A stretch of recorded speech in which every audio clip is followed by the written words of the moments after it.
কিন্তু সেকুলারিজমের ইতিহাস বুঝতে হলে আমাদের হচ্ছে খ্রিস্ট ধর্মের ইতিহাসটাও বুঝতে হবে। তো ঈসা আলাইহিসসালামের দাওয়াতের পরে আপনার হচ্ছে রোমানরা তখনও হচ্ছে, রোমান বলতে বর্তমানে যে ইউরোপের অংশটা আছে তখন ওইটা রোমান সাম্রাজ্য শাসন করত। তো ওই অংশটা তখনও খ্রিস্টীয় ধর্ম ঠিকভাবে পালন করা শুরু করে নাই, কিন্তু পরবর্তীতে যখন আস্তে আস্তে রোমানরা খ্রিস্ট ধর্ম গ্রহণ করা শুরু করে, তারপরে হচ্ছে আপনার কিছু বিকৃতি আসে। যেমন আগে হচ্ছে ইউরোপে ছিল হচ্ছে আপনার গ্রিকদের ধর্ম, মানে মুশরিকদের ধর্ম ছিল। গ্রিক বিভিন্ন ওই যে জিউস, পোসাইডন ইত্যাদি দেব দেবতার পূজা করা হতো। তো হঠাৎ করে খ্রিস্ট ধর্ম আসায়, খ্রিস্টান ধর্ম কিন্তু মূলত ছিল হচ্ছে আপনার বনি ইসরায়েলের ধর্ম, মানে শুধু ইহুদিদের জন্য। কিন্তু এটা কোনোভাবে প্রচার করা হয় যে এটা অ-ইহুদিদের জন্য, মানে যারা ইহুদি না তাদের জন্য। এটা যখন প্রচার করা হয় আপনার হচ্ছে রোমান সাম্রাজ্য খ্রিস্টান ধর্ম গ্রহণ করে, কিন্তু তারা হচ্ছে ঈসা আলাইহিস সালামের যে প্রধান শিক্ষা ছিল ওইটা তারা গ্রহণ করে না বিভিন্ন কারণে। যেমন তারা হচ্ছে চাইছিল যে আপনার নিজেদের আগের কিছু অনুষ্ঠান, কিছু রীতিনীতি রেখে তারপরে খ্রিস্টান ধর্ম গ্রহণ করবে, মূলত বিকৃত ভাবে খ্রিস্টীয় ধর্ম গ্রহণ করার চেষ্টা করছে। এইদিকে একজন যিনি হচ্ছে খ্রিস্ট ধর্মকে হচ্ছে বিকৃতি করার ক্ষেত্রে একটা বড় ভূমিকা পালন করে, তার নাম হচ্ছে পল। তো পল হচ্ছে প্রথম দিকে হচ্ছে একজন ছিল, আপনার ইহুদি ছিল, এবং মানে ঈসা আলাইহিস সালামের যে শিক্ষা ছিল সেটার চরম বিরোধী ছিল, এবং যে মেইন খ্রিস্টান ধর্ম ছিল একত্ববাদ ইত্যাদি বিষয়, এগুলোর অনেক বিরোধী ছিল। কিন্তু পরবর্তীতে হচ্ছে সে নিজেকে একজন খ্রিস্টান দাবি করে, এবং সে হচ্ছে দাবি করে যে তার সাথে ঈসা আলাইহিস সালামের এরকম কথা হয়েছে শেষ দিকে, এবং সে একজন তার হাওয়ারি, মানে ঈসা আলাইহিস সালামের সঙ্গীদের হাওয়ারি বলা হতো। তো পরবর্তীতে সে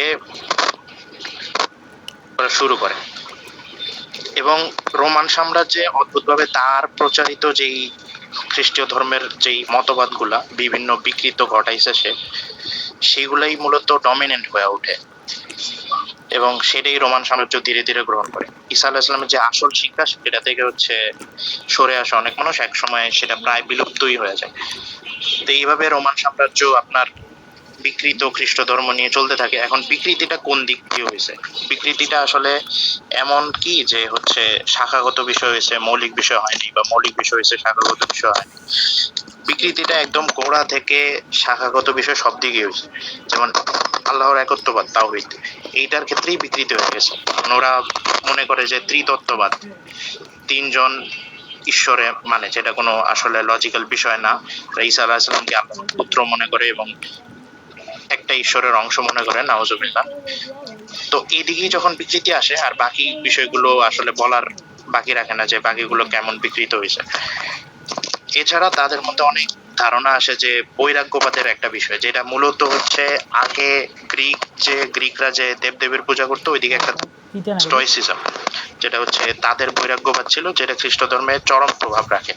যেটা মূলত বিভিন্ন ভাবে মানে বলে যে আমাদের যে ফিতরাতগত চাহিদাগুলো আছে এগুলার হচ্ছে দমন করতে হবে, যেমন বিয়ে করা, তারপরে খাওয়া দাওয়া, যে সাধারণ বিষয়গুলো, এগুলা হচ্ছে খ্রিস্টান যাজকরা শুরু থেকেই হচ্ছে এগুলা দমন করার পক্ষে বিভিন্ন বয়ান তৈরি করে, এবং বাইবেল ও অন্যান্য জায়গায় এগুলা প্রচার করতে থাকে।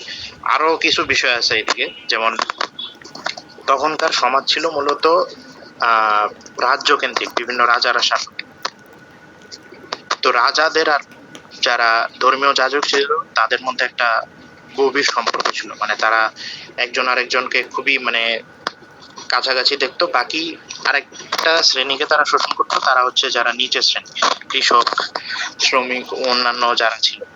মানে মূলত রাষ্ট্র চালাতোই এই দুই শ্রেণী, যারা ধর্মীয় যাজক এবং যারা হচ্ছে রাজা বাদশাহ তারা। এই দুই গ্রুপের মধ্যে মানে অনেক মারামারি কাটাকাটি এরকম চলতো, আবার একসাথেও থাকতো তারা। তো এইভাবে, এবং ইউরোপের মানুষদের উপরে মানে এই যে বিকৃত খ্রিস্ট ধর্মের একটা বাজে প্রভাব পড়তে থাকে, যেহেতু প্রথমেই বলছিলাম যে তারা ফিতরাতের বিপরীতে গিয়ে বিভিন্ন ধরনের অমানবিক বিষয়গুলা নিজেদের ধর্মের মধ্যে মতবাদ হিসেবে নিয়ে নিছে, যেমন বিয়ে না করা ইত্যাদি বিষয়। আচ্ছা, আরো মজার বিষয় হচ্ছে তারা এইগুলা যে নিছে, এগুলা কিন্তু তারা নিজেরাও পালন করতো না। মানে যেই জায়গাগুলা মেনলি এগুলোর আপনার পালন করা উচিত, যেমন ধর্মযাজকরা এগুলা প্রচার করতো, যেমন আপনার গির্জার মধ্যে হচ্ছে নানরা ফাদাররা বিয়ে করতে পারতো না, কিন্তু ওই জায়গাগুলোই হয়ে ওঠে আপনার হচ্ছে মানে একদম যেদিকে হচ্ছে যৌন কাজকর্ম একদম বিকৃতিতে পৌঁছায়। এবং এগুলা দেখা যেত যে প্রকাশ করলে খুব একটা বড় শাস্তিও হইতো না। দেখা যেত যে পোপ একজন যদি ফাদার এরকম ধরা যেত, সে এক রাজ্য থেকে জাস্ট আরেক রাজ্যে আপনার হচ্ছে রিপ্লেসমেন্ট দিয়ে দিত, এইটুকুই। মানে নিজেদের বিপক্ষে যদি কিছু হইতো তখন খুব একটা প্রতিক্রিয়া দেখাতো না, কিন্তু সাধারণ মানুষদের উপরে আবার এটা মানে প্রভাব অনেক কড়া ভাবে প্রয়োগ করতো তারা। সাধারণ মানুষ যদি এই ধরনের কোনো অপরাধ, যেগুলো আদতে কোনো অপরাধ না, বিত্রাতি সাধারণ বিষয়, এগুলা চরমভাবে প্রমোট করতো, কিন্তু সাধারণ মানুষ এই ধরনের কোনো বিষয় জড়ান তাদের হচ্ছে একদম মৃত্যুদণ্ড থেকে শুরু করে বিভিন্ন টর্চারের মাধ্যমে মৃত্যুদণ্ড দেওয়া, অন্যান্য শাস্তি দেওয়া ইত্যাদি চালু করে। যার কারণে শুরু থেকেই হচ্ছে ইউরোপের মানুষজন মানে খুবই একটা নির্যাতনের মধ্যে দিয়ে সময় পার করে, যেটা হচ্ছে বিকৃত খ্রিস্টবাদের জন্য আপনার তাদের উপর দিয়ে নির্যাতনটা যায়। এটা চলতে থাকে এভাবে প্রায় মধ্যযুগ পর্যন্ত। মধ্যযুগে খুব প্রচন্ড আপনার খুনাখুনি রাহাজানি, ইউরোপ তখনও শান্তিতে ছিল। মানে মূলত ইউরোপ তখনও শান্তিতে ছিল না, এবং মধ্যযুগ যে বর্বর যুগ বলা হয় আমাদের আজকে যে প্রমোট করা হয় বিভিন্ন জায়গায়, আমাদের দেশে মুক্তমনা, তারপরে সেকুলার লিবারেলরা যে বলে যে মধ্যযুগ বর্বর যুগ, তারপরে ধর্ম হচ্ছে আপনার খুব খারাপ জিনিস, ধর্ম মুক্ত চিন্তা করতে দেয় না, এগুলা মূলত তারা ওই ওয়ার্ল্ড ভিউ থেকে করে। মানে তাদের ব্রেনে এটা সেট হয়ে আছে যে মধ্যযুগ বর্বর যুগ, কিন্তু এটা কোথায় আসলে ছিল? ইউরোপে। ইউরোপে তারা বিকৃত খ্রিস্টবাদ প্রচার করছে, সেটার মাধ্যমে রাজ্য পরিচালনা করছে, যার কারণে সাধারণ মানুষের উপরে বিভিন্ন বর্বরতা নির্যাতন এগুলা নেমে আসে, আর এগুলার প্রভাব হচ্ছে তাদের জনজীবনে পড়ে, এবং তারা ধর্মের প্রতি ধীরে ধীরে বিদ্বেষপূর্ণ মনোভাব নিয়ে আগায়। একটা টাইমে হচ্ছে আপনার মধ্যযুগে আপনার ইসলামের যে স্বর্ণযুগ বলা হয় সেটার সাথে তাদের মধ্যযুগেও রেনেসা ইত্যাদির একটা কানেকশন আছে। ইসলামে তখন আপনার দর্শন চর্চা ইত্যাদি বিজ্ঞানের যে বর্তমান আধুনিক বিজ্ঞানের যে মূল ভিত্তিটা, এটা মুসলিমরাই মূলত আপনার ভিত্তি স্থাপন করে। কিন্তু এই বিষয়গুলা আপনার ইউরোপে স্থানান্তরিত হয় কিছু মাধ্যমে, যেমন স্পেনের হচ্ছে উমাইয়াদ খিলাফত, তারপরে এই দিক দিয়ে হচ্ছে অটোমান সাম্রাজ্য, এগুলোর মাধ্যমে ইউরোপে যায়, এবং ইউরোপের মানুষ ধীরে ধীরে আপনার শিক্ষার বিষয়ে আগাইতে থাকে। তারা ধর্মের প্রতি একটা বিপরীত মনোভাব রাখতে থাকে। যেমন খ্রিস্টীয়বাদ যে আমি মতবাদটা বললাম, বিকৃত মতবাদ, এটার ক্ষেত্রে হচ্ছে আপনার তারা ফিলোসফিও পড়তে দিত না, তারপরে বিজ্ঞানের বিভিন্ন মৌলিক বিষয়গুলোর ক্ষেত্রেও। আচ্ছা, আমাদের একজন ভাই যুক্ত হয়েছে, ভাই একটু মাইকটা মিউট করেন। জি, শুকরিয়া। তো তারা বিভিন্ন ফিলোসফির বেসিক জিনিসপাতিও আপনার হচ্ছে প্রচার করতে দিত না। মানে আধুনিক বিজ্ঞানের যে বিষয়গুলো, যেমন আপনারা নিশ্চয়ই জানেন যে গ্যালিলিওরে শাস্তি দেওয়া হয়েছিল, তারপরে অন্যান্য বিভিন্ন বিজ্ঞানী যারা হচ্ছে খুবই বিজ্ঞানের সাধারণ কিছু বিষয়ে আবিষ্কার করার কারণে তাদের হচ্ছে চার্চের শাস্তির মুখে পড়তে হয়েছিল।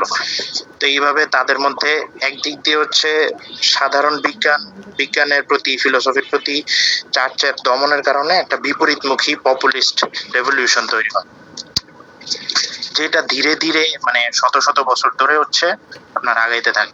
এছাড়া আরো বিভিন্ন কারণে তারা মানে সাধারণ মানুষকে নির্যাতন করতো, যেমন 10টা ক্রুসেড হয়েছে পুরো ইউরোপ থেকে মুসলিম বিশ্বের উপরে, এবং কিছু কিছু তাদের নিজেদের মধ্যেই। এভাবে যাওয়ার পরে আপনার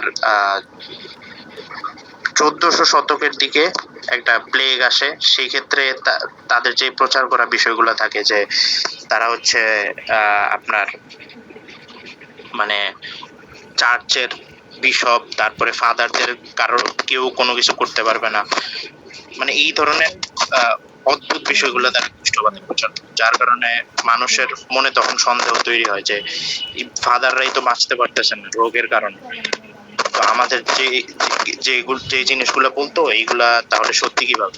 ধীরে ধীরে মানে বিভিন্ন ঘটনা হচ্ছে তখনকার যে প্রচার করা খ্রিস্টবাদ এটার প্রতি সন্দেহ তৈরি হয়।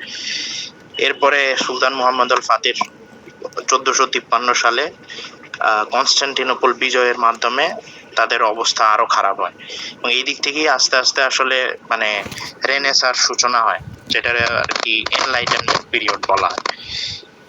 এই ক্ষেত্রে আপনার টাইপরাইটার আবিষ্কার একটা বড় ভূমিকা রাখে। টাইপরাইটার আবিষ্কারের কারণে বাইবেল, যেটা আগে পাদ্রীরা পোপরা পড়তে দিত না সাধারণ মানুষদের, সেটা সাধারণ মানুষের কাছে অনেক বেশি সহজলভ্য হয়। আর সাধারণ মানুষ তখন দেখে যে এই পোপরা, যাজকরা, ফাদাররা এরা আমাদের এত বছর ধরে যে খ্রিস্ট ধর্ম বলতো বা যেই বিষয়গুলো প্রচার করতে, এগুলো তো কিছুই বাইবেলের নাই। এছাড়া বাইবেলের বিকৃতি এত বেশি হয়েছে যে তখন আসলে মানে এটার ব্যাখ্যা কে করবে, কিভাবে করবে, এটার কোনো মানে ভিত্তি তারা খুঁজে পায় না। তারা হচ্ছে মানে প্রত্যেকে এক একজন এক একভাবে এটার ব্যাখ্যা করা শুরু করে।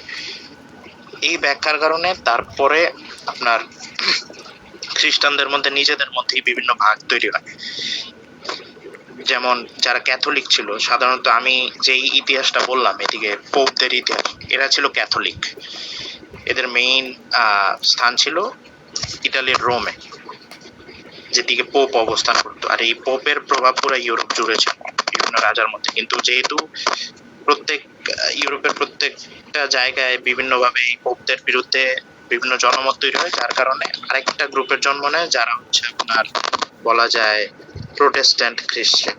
প্রোটেস্ট্যান্ট খ্রিস্টানদের ইতিহাসটা যদি একটু বলি, তাহলে আপনার এক মিনিট, আমার এদিকে একটু প্রবলেম হয়েছে।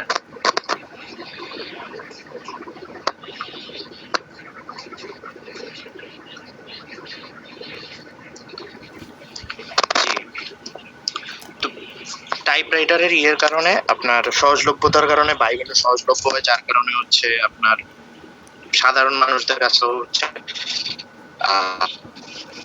বাইবেলের কপি বিভিন্নভাবে খ্রিস্টবাদের বিভিন্ন বই ছড়ায় যায়, যার কারণে তারা হচ্ছে বুঝতে পারে যে পোপরা বা যাজকরা যা কিছু এত বছর ধরে প্রচার করতো, যেভাবে জুলুম করতো তাদের উপরে, সেগুলো অনেকগুলোই ভিত্তিহীন। যার কারণে আন্দোলন তৈরি হয়, যেটাকে সাধারণত রিফরমেশন বলা হয়। 1517 সালের দিকে জার্মান যাজক এবং একজন অধ্যাপক মার্টিন লুথার ক্যাথলিক চার্চের দুর্নীতির বিরুদ্ধে লেখেন 95 দফা। এই জিনিসটা টাঙায় সে হচ্ছে উইটেনবার্গ বিশ্ববিদ্যালয়ের গেটে টানায় দেয়, এবং হচ্ছে মেইনলি প্রোটেস্ট্যান্ট খ্রিস্টানদের সূচনা শুরু এবং রিফরমেশন আন্দোলনের সূচনা শুরু হয়। এরপরে আরো রক্তক্ষয়ী যুদ্ধ শুরু হয় খ্রিস্টানদের মধ্যে। প্রোটেস্ট্যান্টদের দলে বিভিন্ন, বিশেষ করে ওয়েস্টার্ন ইউরোপের বিভিন্ন দেশ চলে যায়, ইংল্যান্ড, তারপরে অন্যান্য বিভিন্ন জায়গায় রাজারা প্রোটেস্ট্যান্টদের পক্ষে লড়াই করা শুরু করে। আর এইদিকে হচ্ছে আপনার পোপের পক্ষে ইস্টার্ন ইউরোপ সহ বিভিন্ন জায়গার দেশগুলা লড়া শুরু হয়। এইভাবে আরো রক্তক্ষয়ী যুদ্ধ হয় তাদের মধ্যে, এবং শেষমেশ তারা একটা চুক্তি করে, এবং তবুও আসলে মানে তাদের মন থেকে আসলে মানে ওই এত শত শত বছরের ট্রমা সেটা যায়নি। এছাড়া এখনো যেহেতু চলতেছে, যার কারণে অনেক দার্শনিক, অনেক চিন্তাবিদদের মনে এটা শুরু হয় যে তারা হচ্ছে ধর্ম আর স্টেটকে হচ্ছে আলাদা করে দিবে। মানে যেহেতু ধর্মের কারণে তাদের এত সমস্যা হচ্ছে, যুদ্ধ হচ্ছে, তাদের মধ্যে এত ভাগ হচ্ছে, ধর্মটারে স্টেট থেকে আলাদা করে দিবে। এখন থেকে তারা চেষ্টা করবে যে তাদের যে শিক্ষা ব্যবস্থা, আইন ব্যবস্থা, রাষ্ট্র ব্যবস্থা, যেগুলো মূলত রাষ্ট্রেরই অংশ, সেখানে ধর্মের কোনো স্থান থাকবে না। এই থেকেই মূলত সেকুলারিজমের জন্ম। তো সেকুলারিজম কি, এই আইডিয়াটা আসলে এবার মূলত আমরা বুঝবো। আমরা ইতিহাসটা বুঝলাম যে এইদিকে আপনার কিভাবে সেকুলারিজমের আসলে জন্মটা হয়েছে ইউরোপে, মেইনলি ধর্মের প্রতি একটা বিদ্বেষ থেকে। সেকুলারিজমের মেইন গোলটা হচ্ছে আপনার আমাদের অনলাইন পাঠশালা পারলে রাষ্ট্র কেন, সামাজিক ও অন্যান্য একদম মাইক্রো যে স্ফিয়ার আছে একটা মানব সভ্যতার, ওই দিক থেকেও ধর্মকে সরায় দেওয়া। এটা সেকুলারিজমের টার্গেট। কিন্তু সেকুলার আমাদের দেশের যে সেকুলার বা অন্যান্য বিভিন্ন জায়গায় এদিকে দুই ধরনের সেকুলার দেখা যায়। একটারে বলা হয় র্যাডিক্যাল সেকুলার, আর একটা সাধারণত বলা হয় সফট সেকুলার, বা অন্য যে কোনো নামে আপনি ডিফাইন করতে পারেন, বাট মেইনলি একটারে বলা হবে মানে যে যে কট্টরপন্থী সেকুলার, আর একটা হচ্ছে যে নরম কিছুটা। নরমের ক্ষেত্রে আমরা যদি উদাহরণ দিয়ে বোঝাই তাহলে তাদের আইডিয়াটা হচ্ছে এমন যে তারা হচ্ছে গ্র্যাজুয়ালি ধর্মরে হচ্ছে আপনার সমাজ রাষ্ট্র এগুলা থেকে সরাবে। এমন না যে ধর্ম পুরোপুরি নিষিদ্ধ, বাট বিভিন্ন জায়গায় ধর্মের ভালো জিনিসগুলা নিতে পারে বা এরকম। আচ্ছা, এই আলোচনাটা আমি একটু পরে আসতেছি যে ভালো জিনিসগুলা নেওয়াটা আবার কি। তবে তার আগে এই প্রকারভেদটা আরেকটু বলি। আমাদের বর্তমান প্রায় বেশিরভাগ ডেমোক্রেটিক রাষ্ট্রগুলোই হচ্ছে সেকুলার রাষ্ট্র। এর মধ্যে মানে আমি যদি হার্ড সেকুলার বলি তাহলে বলতে পারেন ধরেন ফ্রান্স, এটা একটা হার্ড সেকুলার কান্ট্রি, যেদিকে ধরেন পাবলিক স্ফিয়ারে আপনার হিজাব পড়তে দেয় না, যেহেতু তারা হিজাবটা একটা মানে ধর্মীয় পোশাক মনে করে, এই জন্য তারা ভাবে যে এটা পাবলিক স্ফিয়ারে প্রকাশ করা যাবে না। আবার ধরেন ইন্ডিয়া প্লাস হচ্ছে ধরেন আমেরিকা, এই ধরনের রাষ্ট্রগুলো হচ্ছে সফট সেকুলার, যাদের যেমন ধরেন আমেরিকান প্রেসিডেন্ট হচ্ছে আপনার যখন শপথ গ্রহণ করে তখন বাইবেলে হাত দিয়ে শপথ গ্রহণ করে। আবার ইন্ডিয়ায় ধরেন, ইন্ডিয়ায় তো বোঝাই যায় যে এটা আসলে তারা ধর্মের বিভিন্ন পাবলিক স্ফিয়ারে স্থান দেয়, স্টেটের বিভিন্ন গুরুত্বপূর্ণ অংশেও স্থান দেয়। বিশেষ করে এখন যখন কট্টর হিন্দুত্ববাদীদের হচ্ছে অনেক বেশি প্রভাব ভারতের রাজনীতিতে দেখা যায়। তো এইভাবে হচ্ছে মানে সেকুলার দুই ধরনের। সেকুলারিজমের আরো কিছু ব্যাপার আছে যেটা হচ্ছে আপনার বোঝা জরুরি এদিকে, বিশেষ করে একজন মুসলিম হিসেবে আমাদের বোঝা জরুরি। সেটা হচ্ছে সেকুলারিজম শুধুমাত্র যে এই জিনিসটা ডিফাইন করে এইটা না যে তারা হচ্ছে বলে স্টেট আর রিলিজিয়ন আলাদা থাকবে।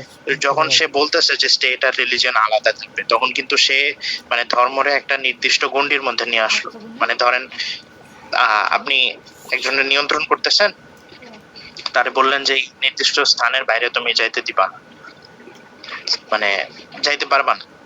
তো সে তাকে বললেন যে তুমি স্বাধীন কিন্তু এই অংশের মধ্যে। কিন্তু আমাদের সাধারণত সেকুলারিজম দিয়ে কি প্রচার করা হয় আমাদের দেশে, বা আমরা যখন টক শো দেখি, আমাদের বিভিন্ন সেকুলার বুদ্ধিজীবীরা বলে যে বিষয় মানে ধর্ম যে কেউ একটা সেকুলার স্টেটে থেকে হচ্ছে যে যে কেউ যে কোনো কিছু বিশ্বাস করতে পারবে, তাই না? যেমন একজন অ্যাথিস্টও থাকতে পারবে, আবার একজন হিন্দুও থাকতে পারবে, একজন মুসলিমও থাকতে পারবে। কথাটা শুনতে অনেক মধুর শোনাইলেও বাট এদিকে অনেকগুলো প্রবলেম আছে। প্রবলেমগুলো হচ্ছে সে কিন্তু এইটা বলতেছে মুখে যে চাইলে যে কোনো কিছু বিশ্বাস করা যাবে, কিন্তু আদতে এটা কি আসলেই সত্যি? যেমন আমি যদি বিশ্বাস করি ধরেন, বা আপনি যদি বিশ্বাস করেন যে স্টেটের একমাত্র আইনের ভিত্তি হওয়া উচিত কোরআন সুন্নাহ, কিন্তু এটা যখন আপনি কোনো সেকুলার স্টেটে পাবলিকলি বলবেন, আপনারে কিন্তু হয়তো বা এটা হয় বলতে দেওয়া হবে না, অথবা বললে আপনাকে হচ্ছে মানে অ্যারেস্ট করবে বা এরকম কিছু। কিন্তু আসলে তো আপনি বিশ্বাস করতে পারতেছেন না, কিন্তু এটা তো আপনার ধর্মেরই অংশ। এখন তাদের মূল আইডিয়াটা হচ্ছে তারা ততটুকুই আপনারা অ্যালাউ করবে যতটুকু তারা ঠিক করবে। মানে এটারে তারা নাম দেয় যে আমরা যুক্তির মাধ্যমে ঠিক করছি, কিন্তু আসলে আসলে কোনো যুক্তি নাই। মানে কেন আপনি বিশ্বাস করতে পারবেন না? মানে এইদিকে তাদের হিপোক্রেসিটা আর কি প্রকাশ পায়, যে তারা একদিক দিয়ে বলে যে আপনি যা ইচ্ছা তা বিশ্বাস করতে পারবেন, আবার অন্য দিক দিয়ে তারা বলবে যে আচ্ছা এটা হচ্ছে ভালো ইসলাম আর এটা হচ্ছে খারাপ ইসলাম। নাউজুবিল্লাহ। মানে এটার আরো ক্লিয়ার হবে যদি আপনি হচ্ছে আমেরিকানদের দিকে দেখেন। যেমন আমেরিকান, ইন্ডিয়ান বিভিন্ন মুভিতে, টিভি সিরিজে তারা দেখায়, দেখবেন একটা মুসলিম ক্যারেক্টারকে, সে হচ্ছে কিছু কিছু কাজ করে, সে দেখা যায় যে একটা মানে খারাপ মুসলিমের বিরুদ্ধে যুদ্ধ করতেছে। হ্যাঁ, তারা এইভাবে পোর্ট্রে করে যে আমরা যে ইসলামটা প্রচার করতেছি এটাই হচ্ছে সঠিক ইসলাম, আর ওরা হচ্ছে যে এই জিনিসগুলো প্রচার করে ওইটা হচ্ছে ভুল জিনিস। মানে ওইটারে বলে যে র্যাডিক্যাল জিনিসপাতি। মানে তাদের কাছে যেটা গ্রহণযোগ্য ওইটাই হচ্ছে মানে সঠিক, আর আপনি যেটা বিশ্বাস করবেন কিংবা তাদের ফ্রেমওয়ার্কের বাইরে গিয়ে যদি আপনি কিছু বিশ্বাস করেন সেটা হচ্ছে খারাপ। এদিকে হচ্ছে সেকুলারদের মূল হিপোক্রেসিটা বের হয়ে আসে, যেদিকে তারা একদিকে বলে যে যা ইচ্ছা বিশ্বাস করতে পারে একটা সেকুলার স্টেটে, কিন্তু অন্য দিক দিয়ে হচ্ছে তারাই মানে ঠিক করে যে তুমি কতটুকু বিশ্বাস করতে পারবে। এই যে সেকুলার স্টেটের যে মানে স্বাধীনতার যেই বিষয়টা প্রচার করা হয় এইটা আমরা মোটামুটি বুঝলাম। বাকি সেকুলারিজমের প্রথম দিকে যে সংজ্ঞাটা আমি বলছিলাম যে স্টেট আর রিলিজিয়ন আলাদা হবে, এটা শুধু এক কথায় উত্তর। বাকি সেকুলারের আরো গভীর কিছু পর্যবেক্ষণ বিষয় আছে। যেমন সেকুলার এমন না যে শুধু স্টেট আর রিলিজিয়ন আলাদা হবে, মানে রাষ্ট্রের সাথে সম্পর্কিত না। আমি প্রথমেই বলছিলাম যে শিক্ষা ব্যবস্থা, আইন ব্যবস্থা, এগুলোর ক্ষেত্রেও একটা সেকুলার সিস্টেম চায় যে সেগুলো থেকেও রিলিজিয়ন আলাদা থাকে। এখন সেগুলো থেকে আলাদা থাকা মানে কি? একটা শিক্ষা ব্যবস্থায় যদি ধরেন সেকুলার মানে মানে সেকুলার, আমরা সেকুলারিজম মেনটেন করতে চাই, তাইলে আপনার সেই নিয়ম অনুযায়ী আপনার শিক্ষা ব্যবস্থায় ধর্মের কোনো প্রভাব থাকতে পারবে না। ধর্মের কোনো প্রভাব না থাকা মানে পুরাটাই হচ্ছে একটা মানে কি বলবো, মানে ধরেন একটা অ্যাথিস্টিক ওয়ার্ল্ড ভিউ থেকে আপনার পড়ানো হবে। মানে এইদিকে ধর্মের প্রভাব, ধর্মরে তারা এমন মনে করতেছে যে এটা একদমই ব্যক্তিগত বিষয়, আধ্যাত্মিক একটা বিষয়, এদিকে আপনার মানে ব্যক্তিগত জীবনের মধ্যে সীমাবদ্ধ। তারা আপনার ব্যক্তিগত জীবন কতটুকু হবে এটাও ঠিক করে দিতেছে। কারণ শিক্ষা ব্যবস্থায় আপনি ওরা কি পড়াবে এটা তো আপনার ব্যক্তি জীবনের মধ্যেই পড়ে, তাই না? এদিকে ধর্মের প্রভাব থাকবে না এটা তারা কিভাবে ঠিক করে? যেদিকে তারা বলে যে পার্সোনালি আপনি যা ইচ্ছা তা বিশ্বাস করতে পারবেন। কারণ আপনি একটা জিনিস বিশ্বাস করেন, আপনি সমাজ বইতে গিয়ে পড়তেছেন অন্য কিছু। আবার ধরেন আমাদের যে সাধারণত শিক্ষা ব্যবস্থা, এদিকে ইসলাম শিক্ষা একটা বই থাকে আর বাকি বইগুলো যা ইচ্ছা তা প্রচার করা হয়। যেমন অঙ্কের বইয়ে সুদের অঙ্ক করাচ্ছে, অথচ সুদ তো হারাম, আমরা এটাই বিশ্বাস করি। সমাজ বইয়ে পড়াচ্ছে হচ্ছে নারী পুরুষ সমান, যেটা আমাদের বিশ্বাস না অবভিয়াসলি। আবার একটা ধর্ম বইও রেখে দিচ্ছে। মূলত আমাদের দেশে যে সেকুলারিজমটা প্রচার করা এটা হচ্ছে সফট সেকুলারিজম। এটা অ্যাকচুয়ালি র্যাডিক্যাল সেকুলারিজম থেকে বেশি ভয়ঙ্কর, কারণ তারা হচ্ছে ধৈর্য আর বুদ্ধির সাথে আগায়। মানে র্যাডিক্যাল সেকুলারিজমে কি হয় না, তারা সরাসরি আপনার সম্মুখে যুদ্ধ করতে চায়। যেমন ফ্রান্সে হচ্ছে হিজাব নিষিদ্ধ, তারা বলেই দিছে যে আমরা এটা মানব না। তারা ফলাফলটা অনেক দ্রুত চাচ্ছে, মানে ধর্মরে একদম মানুষের প্রত্যেকটা পরোক্ষে পরোক্ষে জীবনের প্রতিটা ক্ষেত্র থেকে সরাতে চায়। কিন্তু আমাদের দেশ, তারপরে বিভিন্ন দেশ যেগুলোর নাম বললাম, ভারত, আমেরিকা, এগুলো হচ্ছে সফট সেকুলারিজম। এবং তুলনামূলকভাবে এটা বেশি ভয়ঙ্কর, কারণ এটা আপনার চিন্তার জগৎটাকে পরিবর্তন করে দেয়। আপনারে হচ্ছে সামনে একটা জিনিস দেখাবে যে তারা হচ্ছে বলতেছে যে আপনি যা ইচ্ছা তা বিশ্বাস করতে পারবেন, অথবা কিছু কিছু জায়গায় ধর্মের ভালো জিনিসগুলা মানে কোট আন কোট তারা যেটারে ভালো মনে করে ওইটা প্রচার করবে, আর আপনারে বুঝ দিবে যে হ্যাঁ আমরা তো তোমার এই ধর্ম পালনরে সাপোর্ট করি, ধর্মের এই বিষয়গুলা মানি। কিন্তু অন্য দিক দিয়ে মানে ধর্মের যেই ব্যাখ্যাটা তাদের পছন্দ হবে না বা যেটা হচ্ছে তাদের মতের সাথে মিলবে না, ওইটারে তারা হচ্ছে এটা ডিমোনাইজ করবে। মানে তারা এটা বোঝাতে চাইবে যে এটা খারাপ, এটা অনেক খারাপ। যেমন সুদের বিষয়টি দেখেন, সুদকে যদি আপনি খারাপ বলেন এটা কিন্তু মানতে চাইবে না তারা। তারা সুদের বিষয়টা হয় এড়ায় যায়, অথবা বিভিন্ন জায়গায় বলে যে কি করবো, এখন তো প্রতিষ্ঠা হয়ে গেছে, এখন এভাবেই চালাতে হবে। বিভিন্নভাবে মানে হয় পরাজিত মাইন্ডসেট, অথবা মানে বিভিন্নভাবে ধোকা দিয়ে আপনারা বোঝাবে যে এই বিষয়গুলো গুরুত্বপূর্ণ না। কিন্তু সুদের বিষয়টা অবশ্যই গুরুত্বপূর্ণ। এখন শুধু সুদের বিষয়টা না, কিন্তু আরো অনেক গুরুত্বপূর্ণ বিষয় আছে, সেগুলোও গুরুত্বপূর্ণ। বাকি এক মিনিট।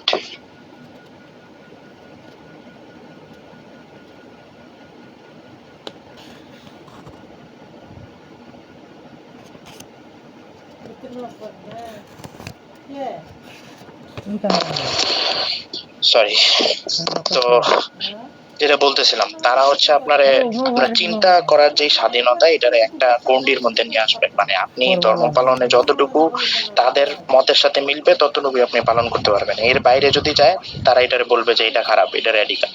মূলত সেকুলারিজমের সমস্যাই এই জায়গায়। মানে আমরা আমরা যখন দেখা যায় যে টক শো বা বিভিন্ন জায়গায় সেকুলারদের সাথে কথাবার্তা বলি, তারা সর্বপ্রথম আপনার একটা বুলি দেখাবে, একটা ললিপপের মতো দেখাবে যে স্বাধীনতার ললিপপ। ওটা দেখায় তারপরে বলবে যে আমাদের এখানে মানবাধিকার আছে, বিভিন্ন জিনিস আছে। বাট মানবাধিকার কতটুকু হবে এইটা ঠিক করার অধিকার তারে কে দিল? মানে এটা কে ঠিক করবে আসলে? তারা বলবে যে মানুষরা মিলে ঠিক করবে। আচ্ছা, মানুষরা মিলে ফের ঠিক করলো যে আমরা ধর্মে যেটা আছে ওইটা ঠিক করবো, তখন আবার তারা মুখ ফিরে আনে। তো এইটা হচ্ছে তাদের মূল হিপোক্রেসি। মানে আপনি যদি সেকুলারদের মূল বিষয়ে প্রশ্নটা করতে পারেন, তাহলে এই সেকুলারিজমের মূল যেই গোড়ায় সমস্যা ওইটা ধরতে পারবেন ইনশাআল্লাহ। তো আজকে মোটামুটি আলোচনাই করছি। আর নেক্সট আলোচনা হবে হচ্ছে আপনার ইসলামের সাথে সেকুলারিজমের যে দ্বন্দ্বগুলো আছে ওইটা নিয়ে। আজকে মূলত ইসলামের সাথে সেকুলারিজমের দ্বন্দ্ব নিয়ে আলোচনা হয়নি, মূলত সেকুলারিজম কি এবং এর ইতিহাস নিয়ে আলোচনা হয়েছে। নেক্সট সপ্তাহে বা নেক্সট যেদিন আলোচনা হবে সেদিন ইনশাল্লাহ ইসলামের সাথে সেকুলারিজমের দ্বন্দ্ব নিয়ে আলোচনা হবে। আচ্ছা ভাই কি আছেন? মুশফিক ভাই হ্যাঁ ভাই, আসি আসি আসি। তো আজকে না হয় এই পর্যন্ত থাক, আর কারো প্রশ্ন ভাই যদি আপনার থাকে। শোনা যাচ্ছে না, আচ্ছা, এখন শোনা যাচ্ছে? মাইকে হয়তো বা কোনো প্রবলেম। এখন আনমিউট করছেন বাট শোনা যায় না। এখন এখন শোনা যায়?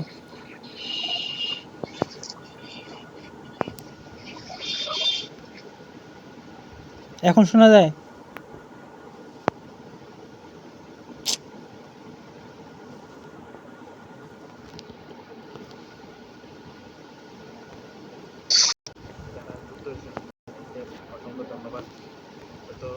তো আলোচনা করতে পারি নাই, প্রথম আলোচনা যেহেতু, আসলে আমি নোট টোট রাখি নাই, তো এই জন্য আর কি এই প্রবলেমটা হয়েছে। তাহমিদ ভাই, দোয়া করবেন এখন কি শোনা যাচ্ছে? যাতে ইনশাল্লাহ সামনে আরো ভালো করে আলোচনা করতে পারি। আজকে শেষ করে দেই। ভাইয়ের মনে হয় মাইকে কোনো প্রবলেম হইতেছে। আচ্ছা ভাই, আমরা আজকে শেষ করে দেই, আচ্ছা, শেষ করে দেন। পরে ইনশাল্লাহ কথা হবে বা গ্রুপে ইনশাল্লাহ কথা হবে। আচ্ছা, যারা যারা যুক্ত হয়েছেন ধন্যবাদ। আসসালামু আলাইকুম।